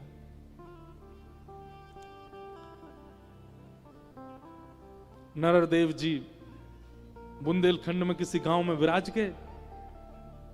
कई सारे वैष्णव घेर करके रसिकदेव जी को बैठे थे और सब कह रहे थे आप चलो। आप अचानक से बैठे बैठे जोर जोर से रोने लगे। किसी ने पूछा आप क्यों रो रहे हैं? अरे बोले एक भोली भाली बुंदेलखंड की मैया गरम गरम दूध लेके गई, उसने गुरुदेव को पिला दिया और गुरुदेव ने मुख में लगाया, मुख में लगते ही गुरुदेव के मुख में छाले पड़ गए हैं। अरे कोई जाओ, जाकर के रोको, मेरे गुरु की सेवा में दिक्कत हो रही है। यहाँ के भोले भाले लोगों को कहो ऐसी कोई सामग्री ना दें जिससे उनको कष्ट हो। छाले पड़ते हैं नरहरदेव जी को, पर उन छालों को अपने ऊपर धारण कर लेते हैं श्री रसिकदेव जी। पूरे दिन औषधि मुख में लगा के बैठे रहते हैं, अपने गुरु के ऊपर आ रहे आर्तों को लेने लगे। ऐसा प्रेम श्री रसिकदेव जी का।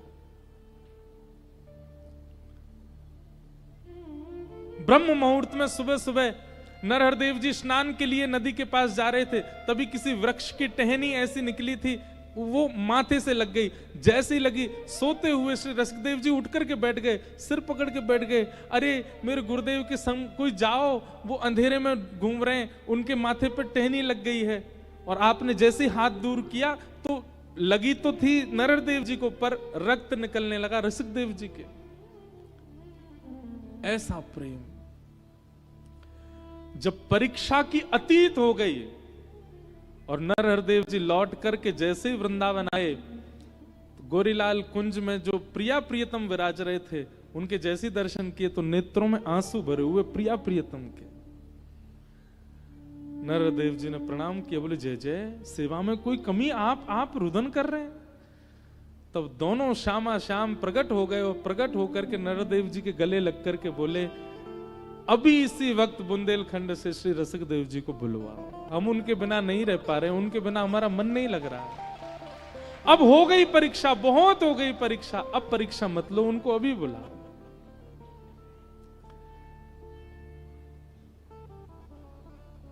नरहरदेव जी बोले, बस मैं इसी की प्रतीक्षा कर रहा था। मुझसे दुनिया के हर व्यक्ति ने कहा, हर वैष्णव ने कहा, ब्रजवासियों ने कहा, पर मेरे मन में बस इसी बात की प्रतीक्षा थी, मैं तब तक परीक्षा लूंगा जब तक आप दोनों नहीं कहोगे। ठाकुर जी ने आज्ञा करी, उनको बुलाओ। और रसिकदेव जी को पत्र भेजा कि गुरुदेव अभी वृंदावन बुला रहे हैं, जल्दी आओ। जैसे ही पता चला वृंदावन बुला रहे हैं, आप यहां से पैदल ही दौड़े वृंदावन के लिए और रुके नहीं, गिरते पड़ते छाले पड़ गए। मेरे गुरुदेव बुला रहे हैं, वृंदावन बुला रहा है, प्रिया प्रियतम बुला रहे हैं। और जैसे ही आप गोरीलाल कुंज पहुंचे तो नरहरदेव जी ने कहा, अब तुम्हारी परीक्षा पूर्ण हुई, हम तुम्हें कुछ देना चाहते हैं। और भेंट स्वरूप श्री गोरीलाल जी की सेवा श्री रसिक देव जी को प्रदान कर दी। बोल अब ये तुम्हारे ठाकुर हैं, सेवा पूर्ण भई अब मेरी, ये तुम्हारे लाल हैं। परीक्षाएं बहुत। उन रसिक देव जी का आज प्राकट्य उत्सव है। उनका बहुत सुंदर पद है, भाग्य बड़ो वृंदावन पायो, भाग्य बड़ो वृंदावन पायो। जारज को सुर नर मुनि वंचित, जारज को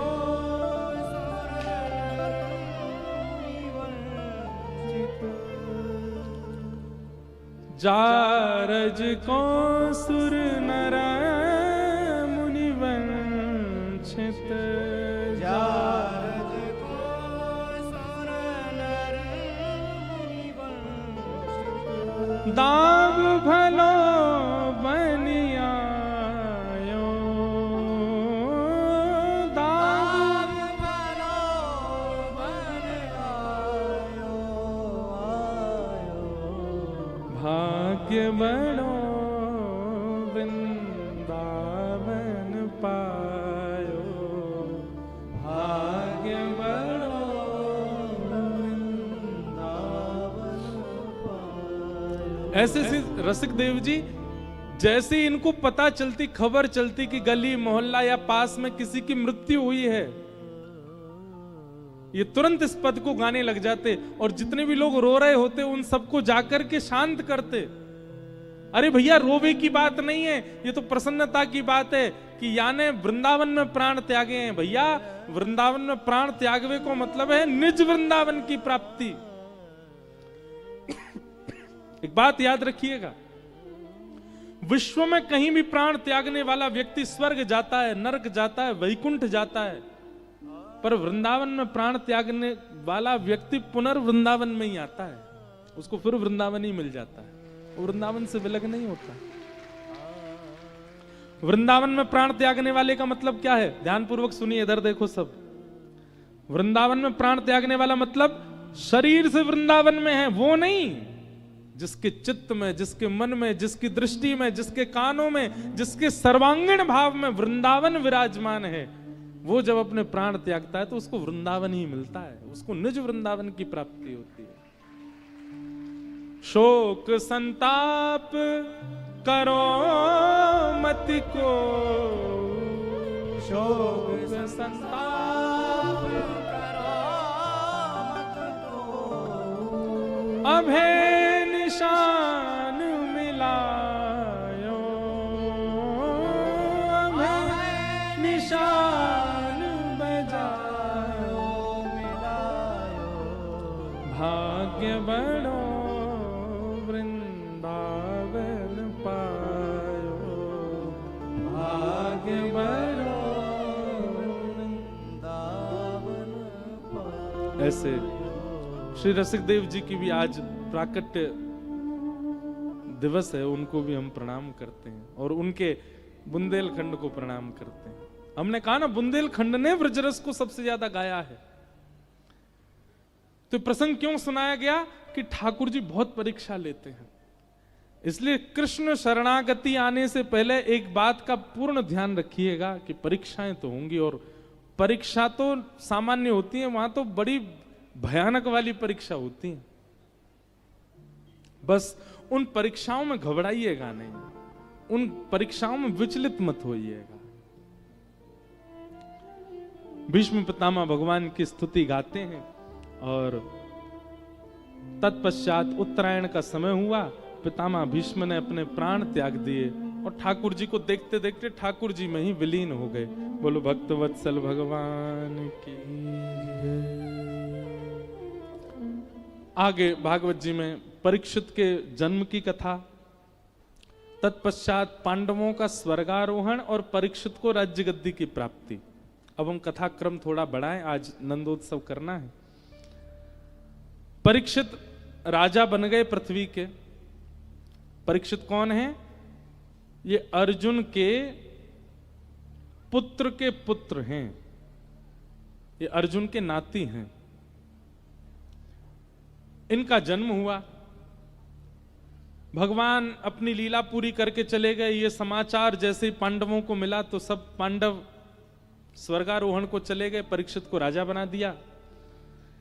परीक्षित को कलयुग मिला, आपने कलयुग को नष्ट करने का प्रयास किया, पर कलयुग ने कहा कि भगवान मैं ब्रह्मा के द्वारा नियोजित कर्म का पालन कर रहा हूं। सतयुग के बाद त्रेता, त्रेता के बाद द्वापर, अब द्वापर चला गया, अब मेरी बारी है, आप मुझे नष्ट नहीं कर सकते। तब परीक्षित ने कहा मैं नष्ट नहीं करूंगा, पर तुम्हें बांध तो सकता हूं, तुम खुलेआम नहीं घूमोगे, केवल 5 जगह तुम्हारा निवास होगा। और कलयुग का ये 5 ही जगह निवास है। कौन कौन सी 5 जगह? नेक नेक आगे खिसक आओ, थोड़े थोड़े आगे आ जाओ, धीमे धीमे सुनते सुनते कथा आ जाओ।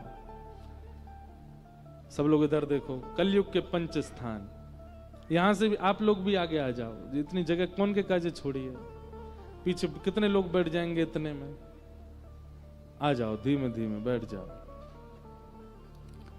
5 स्थान प्रदान कर दिए। अरे बात करते हुए नहीं, धीमे धीमे आओ। द्यूतम पानम स्त्रिय सूना यत्रा धर्मस चतुर्विध पुनश्च याचमानाय जात रूप मदात प्रभु। 5 स्थान कौन कौन से प्रदान किए? जुआ, मदिरापान, भक्ष भक्ष सेवन, पर स्त्री पर पुरुष संग, कलेश और बिना मेहनत की कमाई गई धन। माताएं शांत हो जाओ, बस अब बैठ जाओ जहां हो। 5 स्थान कौन कौन से हैं? सबसे पहला स्थान है जुआ, दूसरा स्थान है पानम। और पानम में केवल मदिरा नहीं आती है, पानम में हर वो वस्तु आती है जो तामसी है। मदिरा भी आती है, मांस भी आता है, धुआं वाले भी आते हैं, ये भी आते हैं।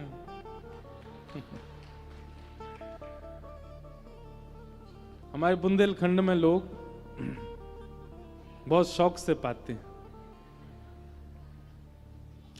बुंदेलखंड में, उत्तर प्रदेश में देखो, तांबूल के लिए, पान के लिए मनाही नहीं है, वो तो ठाकुर जी को भी भोग लगता है। और कई लोग कहेंगे नहीं नहीं भैरव बाबा को भी तो भोग लगता है, महादेव को भी तो भोग लगता है। नहीं, तांबूल पान तो मुखवास है, उसके लिए कोई दिक्कत नहीं, पर नशा जिससे भी होता हो, जो भी नशीली वस्तु है, उसके लिए पानम, उसमें कलयुग का निवास है। कलयुग का निवास मतलब पाप। तो द्यूतम, जुआ में कलयुग रहता है, पानम, उसमें कलयुग का निवास है। तंबाकू के उसके ऊपर लिखा रहता है टबैको किल्स, आप हमें खाएंगे तो हम आपको मार देंगे। ये कलयुग नहीं है तो क्या है कि आदमी फिर भी खा जाता है। स्पष्ट लिखा है मैं तुम्हारे प्राण लेने के लिए पूर्ण बाध्य हूं, फिर भी मानव पा लेते हैं उसको प्रेम से।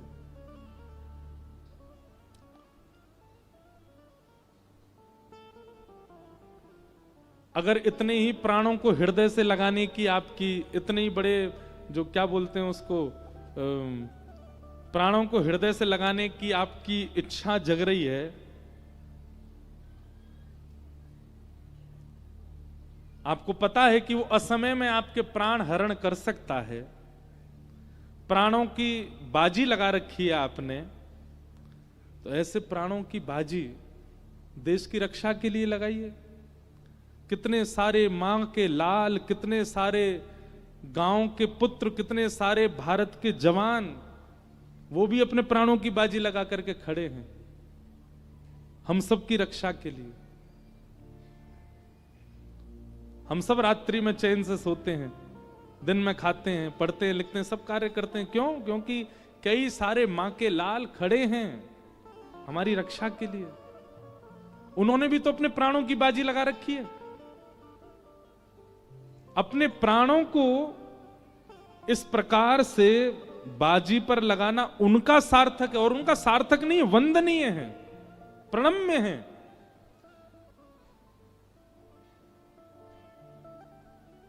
कल को कोई व्यक्ति की मृत्यु हो जाती है और लोग बाग पूछते हैं कैसे कैसे पधार गए?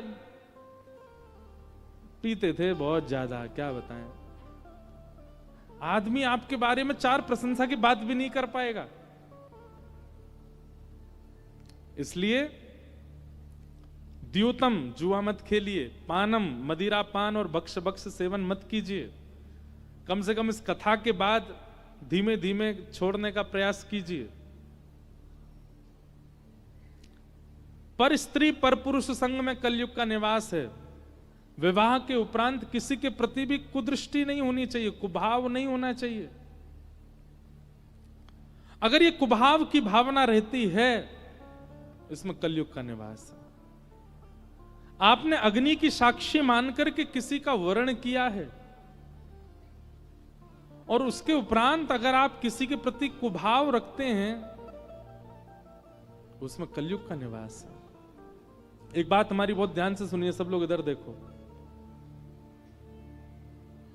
सबसे बड़ा व्रत यदि संसार में कोई है, सबसे बड़ा नियम संसार में यदि कोई है, वो पत्नी व्रत और पतिव्रत सबसे बड़ा व्रत है।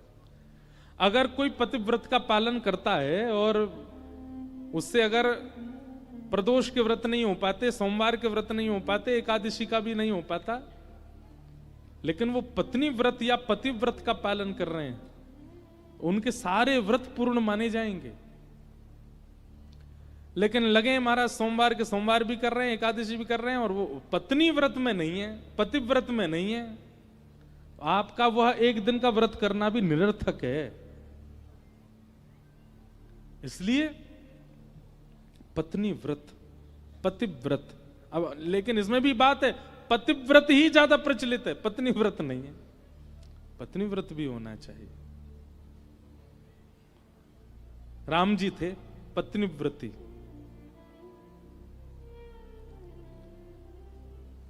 सबसे बड़ा व्रत तो द्यूतम पानम स्त्री, और चौथा स्थान है सूना यानी कि हिंसा, कलेश। छोटी सी बात पर विवाद को बहुत बड़ी अग्नि बना देना, इसमें कलयुग का निवास है। केवल दाल में नमक ना होने की वजह से बवाल हो रहा है घर में, ये कलयुग नहीं है तो क्या है? रात में एसी नहीं चला तो सुबह उठ करके सबकी क्लास लगा दी, ये कलयुग नहीं है तो क्या है? मन चाहा वस्त्र नहीं मिला तो ब्याह ही नहीं कर रहे हैं, ये कलयुग नहीं है तो क्या है? छोटी छोटी बातों पर इतना विवाद करना, ये कलयुगी व्यक्ति का लक्षण है। छोटी सी बात पर नाराज हो जाते, छोटी सी बात पर कलेश कर देते, छोटी सी बात पर महाराज मुंह फुला के बैठे हैं, ये फेंक वो फेंक, ये तोड़ दो। और एक बात बताएं, विवाद तो बड़ी सी बात पर भी करने वाला भी कलयुगी है। कलयुग का प्रभाव आपके ऊपर नहीं है, ये कब जानो? बहुत कुछ बिगड़ गया लेकिन फिर भी आप धीर हैं, गंभीर हैं, शांत हैं, प्रशांत हैं। स्थिति भयंकर क्रोध वाली हुई है लेकिन फिर भी आप अपने आप को सम करके बैठे हो, तब समझो कलयुग से बचे हुए हो। द्यूतम पानम स्त्रियः सूना। और चौथा, पांचवा स्थान क्या है कलयुग का? बिना मेहनत के कमाया गया धन, अनीति से कमाया गया धन, जिसमें परिश्रम नहीं है लेकिन धन मिल रहा है। अगर ऐसा धन अगर किसी को प्राप्त हो रहा है जिसमें परिश्रम ही नहीं करना पड़ता, पड़े पड़े बैठे बैठे ही मिल रहा है, थोड़ा बचिएगा, थोड़ा सावधान होइएगा उस धन से। ऐसा धन आपके वंश में विकृति उत्पन्न करेगा। परिश्रम से ही होना चाहिए। सीधी बात है, खाद लगा करके और मेहनत करके अगर बीज बोया होगा, उससे निकली हुई फसल का जो भी सब्जी होगी, गेहूं होगा, आटा चावल कुछ भी होगा, वो पोषक होगा। लेकिन दवाइयों के द्वारा या किसी केमिकल से उत्पन्न किया गया होगा जिसमें परिश्रम ही नहीं किया गया, उसको खा के तो विष है वो तो। ठीक वैसे ही बिना परिश्रम का धन भी विष है। आपको तब नहीं पता चल रहा है, पर आगा ये रावण का सर्वनाश का कारण क्या था? बिना परिश्रम का धन। रावण ने श्रम क्या किया किसी को नहीं पता। श्रम उसने किया होगा, विद्वत्ता प्राप्त कर ली, विद्वान हो गया, खूब सारा बल अपने अंदर समा लिया, लेकिन उसके बाद कुछ समय तक उसने अपने परिश्रम का भोगा, लेकिन कुछ समय के बाद तो वो जबरदस्ती अपने बल का प्रयोग करके भोग रहा था, इसीलिए उसका नाश हुआ। यदुवंशियों के नाश का कारण क्या बना? पूरी द्वारिका नगरी बनाई भगवान श्री कृष्ण ने, सोने की नगरी बनाई श्री कृष्ण ने, सारी संपत्ति श्री कृष्ण की, और यदुवंशी उस पर राज कर रहे थे। मेहनत तो की नहीं यदुवंशियों ने, इसीलिए नाश हुआ। इसलिए इन 5 जगहों से बचने का प्रयास कीजिए। सबसे पहला जुआ, दूसरा पानम मदिरा पान भक्ष भक्ष सेवन, तीसरा पर स्त्री और पर पुरुष संग, चौथा हिंसा, और पांचवा बिना मेहनत का धन। इन 5 चीजों से बचने का प्रयास करो। इन 5 जगहों पर कलयुग को बांध दिया, पर राजा परीक्षित स्वयं भटक गए और मुकुट धारण किया अपने सिर पर, जिसके कारण कलयुग मस्तिष्क में प्रवेश कर गया।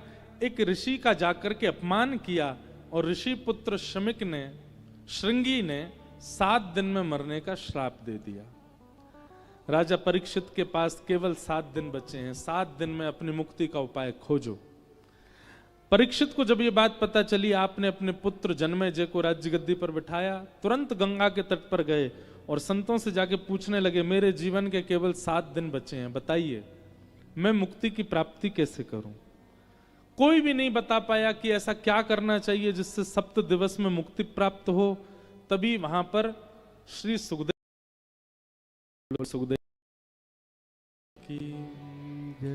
सुखदेव जी महाराज आए। आपने जैसे ही आकर के वहां बैठे तो परीक्षित ने चरणों में प्रणाम करते हुए कहा, 7 दिन में मरने वाले की मुक्ति का उपाय बताइए।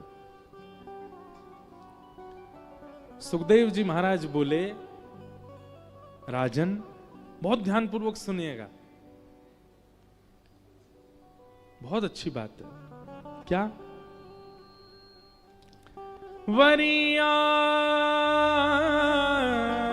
वरीयानेशते प्रश्न क्रतो लोकहितं नृप आत्मवीत सम्मत पुंसां श्रोतव्यादिषु यः परा। गुरु कौन? गुरु वही जो हरि से मिलावे, गुरु वही जो सत की राह दिखावे, और गुरु वही जो सब तज वृंदावन बसा दे, वो गुरु है। वो गुरु कैसे? जिनके आश्रय में जाने के बाद आप जैसे पहले थे वैसे ही हो, परिवर्तन हुआ ही नहीं। गुरु वही जो विकार मुक्त करा दे। आपके दोष जिनको आप चाह करके भी नहीं दूर कर पाए, गुरु के केवल प्रवचन सुनने मात्र से आपके वो विकार दूर होने लगे, उनकी उपस्थिति मात्र से वो दूर होने लगे, उनके दर्शन मात्र से आपका ऑरा, आपके आसपास का वातावरण मधुर होने लग गया। और एक बात और कह दूं, गुरु कौन? जो प्रश्न करना सिखा दे। प्रश्न करना नहीं आता हम लोगों को, जो प्रश्न करना सिखा दे वो भी गुरु है। क्या पूछना चाहिए? लोग कई बार बेफिजूल की बातें पूछते हैं। ऐसा प्रश्न होना चाहिए जिससे अनेक लोगों का मंगल हो सके। यह भी गुरु कृपा से ही होता है। परीक्षित ने क्या प्रश्न किया? 7 दिन में मरने वाले की मुक्ति का उपाय क्या है? सुखदेव जी कहते हैं तुम्हारा प्रश्न ही गलत है। और क्या कहते हैं सुखदेव जी? कहते हैं परीक्षित, ये प्रश्न कोई और व्यक्ति करे उसके लिए ये प्रश्न अच्छा है कि जल्दी मरने वाले की मुक्ति का उपाय क्या है, पर ये प्रश्न कर्ता पांडवों का वंशधर परीक्षित अगर कर रहा है तो गलत है। परीक्षित बोले क्यों? मैं पूछूं तो गलत क्यों है? सुखदेव जी बोले तुम वो बालक हो जिसके गर्भ में जाकर के भगवान ने रक्षा की थी। तुम तो मातृ गर्भ में मरने वाले थे। तुमको मारने के लिए ब्रह्मास्त्र छोड़ दिया था अश्वत्थामा ने, पर ठाकुर जी ने गर्भ में प्रवेश करके तुम्हारी रक्षा की। ठाकुर जी गर्भ में आके रक्षा कर रहे हैं, इसका मतलब ठाकुर जी तुमसे कुछ विशेष उम्मीद रखते हैं। कितने बालक अपने प्राण त्याग देते हैं मातृ गर्भ में, ठाकुर जी सबकी रक्षा नहीं कर पाते, पर तुम्हारी मातृ गर्भ में जाके भगवान ने तुम्हारी रक्षा की। कोई तुम्हारी मां ने इतनी बड़ी स्तुति नहीं गाई है, कोई तुम्हारा इतना विशेष कोई तप नहीं है पूर्व का कि जिसके कारण ठाकुर जी गर्भ में आके तुम्हारी रक्षा करें। इसका मतलब क्या है? ठाकुर जी तुमसे कोई विशेष उम्मीद लगाते हैं, तुम्हारी रक्षा इसलिए कर रहे हैं। और तुम यहां क्या पूछ रहे हो? म्रियमाण व्यक्ति की मुक्ति का उपाय क्या है? नहीं। क्यों श्रृंगी ने तुमको 7 दिन में मरने का श्राप दिया? उसने ऐसा क्यों नहीं कहा कि अभी इसी वक्त तक्षक सर्प जाए और राजा परीक्षित को डस दे? 7 दिन क्यों मिले हैं तुम्हें? क्या तुमको यह सब संयोग नहीं लगता? परीक्षित बोले भगवान मैं तो समझ ही नहीं पा रहा, आप बताइए। तब सुखदेव जी कहते हैं परीक्षित, मुक्ति का मतलब है मृत्यु के बाद भगवत दर्शन, और भक्ति का मतलब है जीते जी भगवत दर्शन। तुमको 7 दिन की अवधि इसलिए मिली है, तुम मुक्ति की कामना मत करो कि मृत्यु के बाद तुमको ठाकुर जी का दर्शन हो। 7 दिन में तुम भक्ति की कामना करो ताकि 7वें दिन मृत्यु से पहले जीवित अवस्था में तुमको ठाकुर जी का दर्शन हो जाए। भक्ति की कामना करो, मुक्ति मत मांगो। और मुक्ति, आपको पता है मुक्ति किसको मिलती है? अंतिम क्षण में आपने जीवन भर पाप किया, सब गलत काम किए, संसार में जितने गलत काम हो सकते थे सब किए आपने, लेकिन जैसे ही आपके प्राण निकल रहे थे उस काल में प्राण त्यागते त्यागते आपके मुख से निकल गया राम, और प्राण निकल गए, तो पता क्या होता है? पूरे जीवन में जो भी किया शून्य, सब खत्म, मुक्ति मिल जाएगी।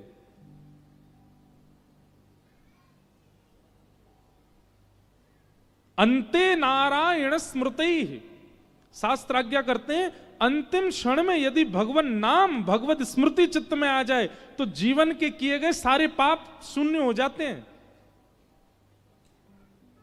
पर अंत में भगवान नाम आता नहीं है।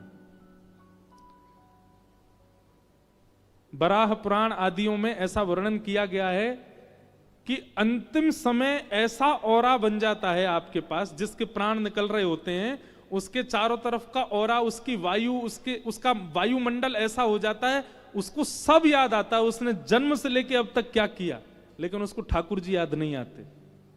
मतलब मृत्यु काल में आपको ये याद आएगा आप सागर में जन्मे थे, बचपन में आपके ये मित्र थे, आपकी माता जी का नाम ये, आपके पिताजी ये, आपका ब्याह इस नाम के व्यक्ति से हुआ, आपके ये पुत्र हैं, ये पुत्री हैं, पर ये याद नहीं आएगा कि सागर में कथा हुई थी मैंने सुनी थी, पर ये याद नहीं आएगा कि कुंभ मेला में मैंने स्नान किया था, पर ये याद नहीं आएगा कि मैं वृंदावन गया था, पर ये याद नहीं आएगा मेरे गुरु कौन है, पर ये याद नहीं आएगा कि मैंने कितना नाम जप किया है, ये याद नहीं आएगा कि मैंने सेवा कितनी की है, मैंने गोवर्धन की परिक्रमा कितनी की है। बाकी सब याद आएगा आपको, वह भी याद आएगा जो जीवन में कभी याद नहीं आया था।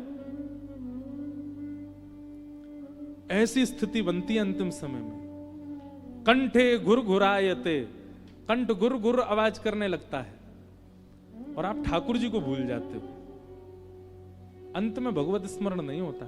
फिर उसी के कारण मृत्यु के बाद फिर पाप जितने किए उनको भोगने नरक जाना पड़ता है। अंत में जो भगवान का स्मरण कर लेता उसको मुक्ति।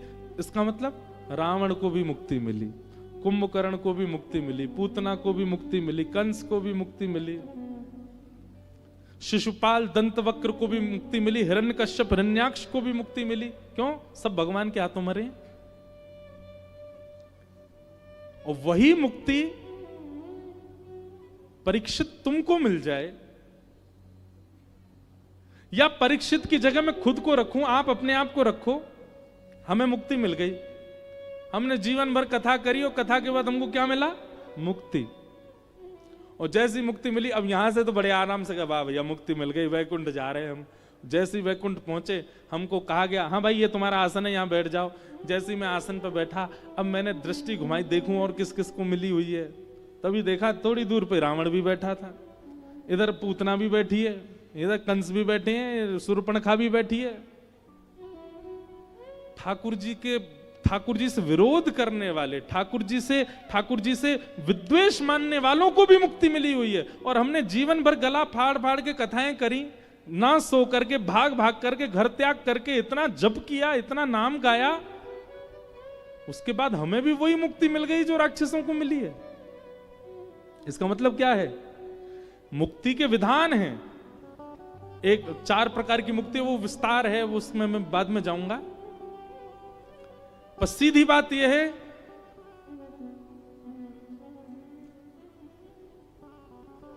कि मुक्ति सबको मिलती है जिनके अंतिम स्मरण में भगवान आए हों, चाहे वो राक्षस ही क्यों ना हो।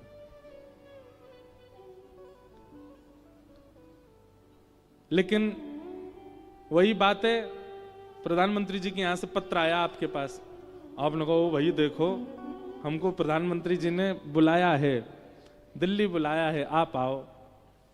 आपने हमारा ढोल नगाड़े से पूरा स्वागत करवा दिया, अपना सागर में ढिंडोरा पीट दिया, हमको प्रधानमंत्री जी ने बुलाया है।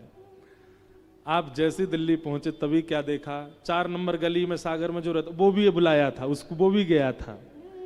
पूरे दिन गांजा पीता डोलता था, उसको भी बुलाया था। पूरे दिन उल्टे सीधे काम करता था, उसको भी बुलाया था। अरे भैया ये तो हमको लगा हमको ही बुलाया, नहीं, सागर से बहुत लोग गए थे वहां पर, सब बैठे थे। तुरंत आपके मन में क्या होगा? अरे हमको तो लगा हम स्पेशल थे, पर नहीं, यहाँ तो सब ही हैं यहाँ पे बैठे हुए। ये है मुक्ति। पर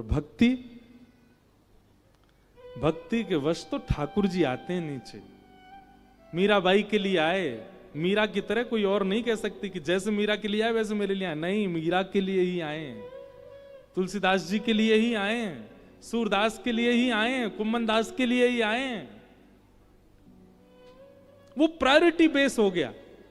वहां पर ठाकुर जी ने आपको अहमता दी, आपको प्रायोरिटी दी है।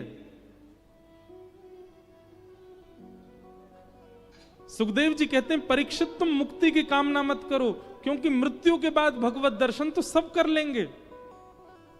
तुम तो भक्ति की कामना करो कि 7 दिन बाद तुम्हारी मृत्यु हो, उससे पहले ही ठाकुर जी प्रकट हो पृथ्वी पर और तुमको दर्शन हो। उनके दर्शन के बाद तुम यहां से प्रस्थान करो, तब तुम्हारी सार्थकता।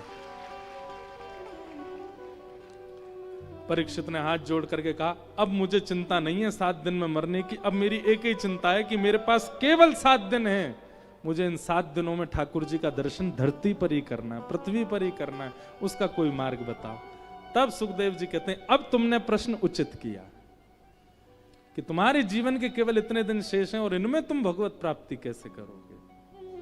अब मैं तुम्हें इसका मार्ग बताऊंगा। और यहां से श्री सुखदेव जी महाराज कहना प्रारंभ करते हैं,